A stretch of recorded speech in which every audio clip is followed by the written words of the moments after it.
Hello everyone, in this video clip we will talk about my other video, which is called How to Make a Solar Battery from a DVD Disc and 3 Zenerdiodes.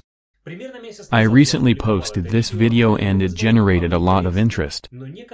But some viewers of my channel wrote in the comments that only Zenerdiodes are needed in this solar panel.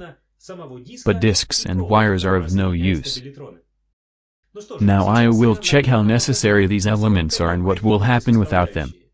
Let's see if the solar panel will work at all. It will be interesting. Begin. Now I once again measure what voltage this solar battery generates in its original form. That is, with turns of wire between the Zenerdiodes, which are fixed on the disc.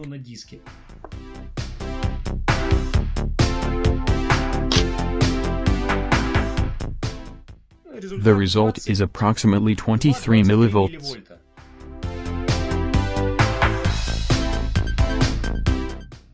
Can be raised to 30 millivolts.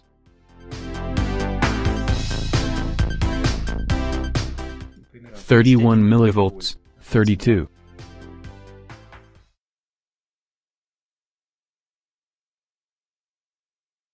Today the weather is not as clear and not as sunny as it was on the day when I shot the previous video about the solar panel. Besides, it's much colder today. So what do we see? On average, the voltage is 1.3 volts. At some position, 1.35 volts are obtained.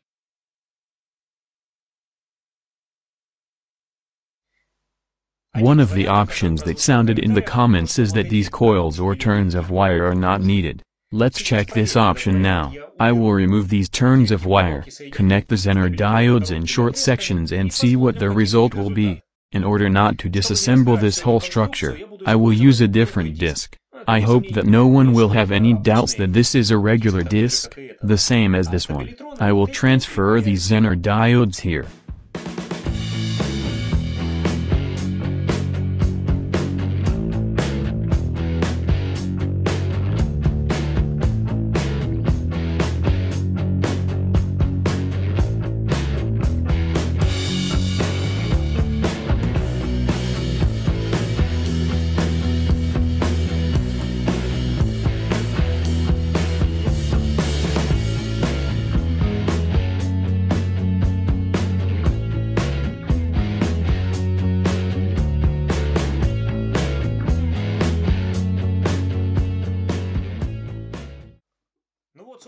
Well, the updated solar battery is ready and now let's see what the voltage will be if the wires are removed.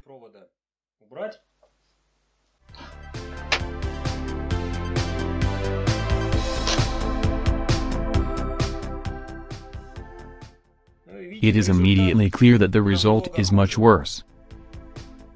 Only 5.5 millivolts. And initially it was 32 millivolts.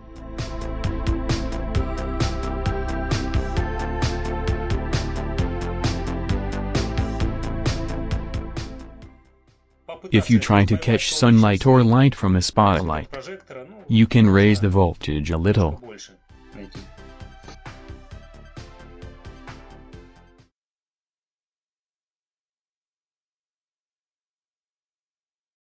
Let's see what the tension will be now.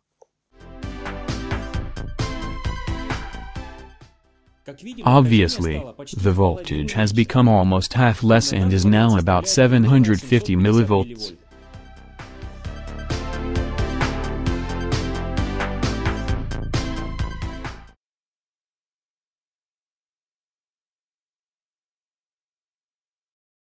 Another option that sounded in the comments is that the disc is not needed either. In general, Zenerdiodes alone are enough. Let's check this option now.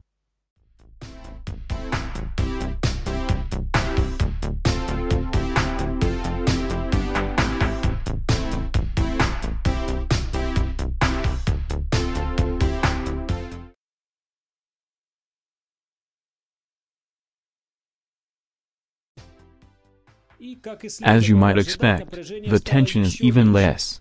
If with the disc it was within 750 millivolts, Then without the disk it drops to 700 millivolts.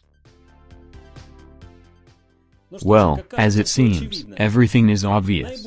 This solar battery produces the greatest voltage in its original form, with several turns of wire between the Zenerdiodes, and when all this is fixed on the disk. There was another interesting opinion in the comments. Instead of a disk, you can screw at least a shovel and the result will still be the same. Okay, you can also have a shovel. I will try to put this structure on the shovel.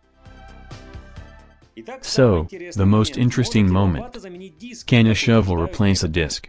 As some claim, with or without a shovel, the voltage is about 1 volt. To make it clearer, I will now replace the shovel with a disk. But this is a completely different matter.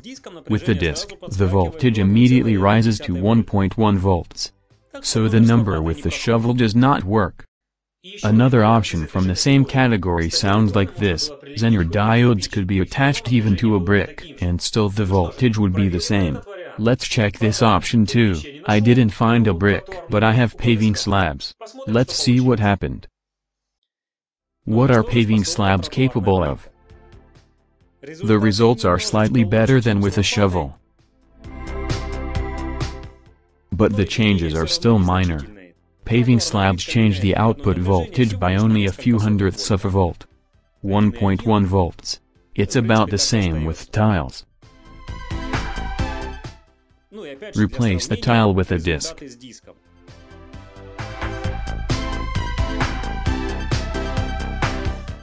Everything is very clear, the numbers speak for themselves.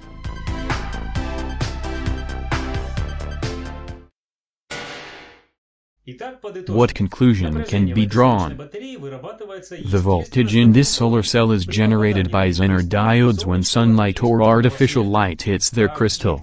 The turns of the wire and the disk only contribute to an increase in this voltage. And although in a DC circuit, any coils are not very important, since direct current passes through them unhindered. In this case we see that the turns of wire, which cannot even be called coils, contribute to the fact that the output voltage becomes slightly higher. Well, the disk itself is an ordinary reflector, thanks to which the Zenerdiode crystal is better illuminated. This concludes this video, and if you liked it, then like it and tell your friends about it. In the near future, I will collect several of these solar panels, which were discussed in this video, and assemble a whole solar panel out of them. Then I will try to use it to power some low voltage equipment, for example, to charge a mobile phone. In order not to miss this video, subscribe to the InvexLab channel. I thank you for watching and bye.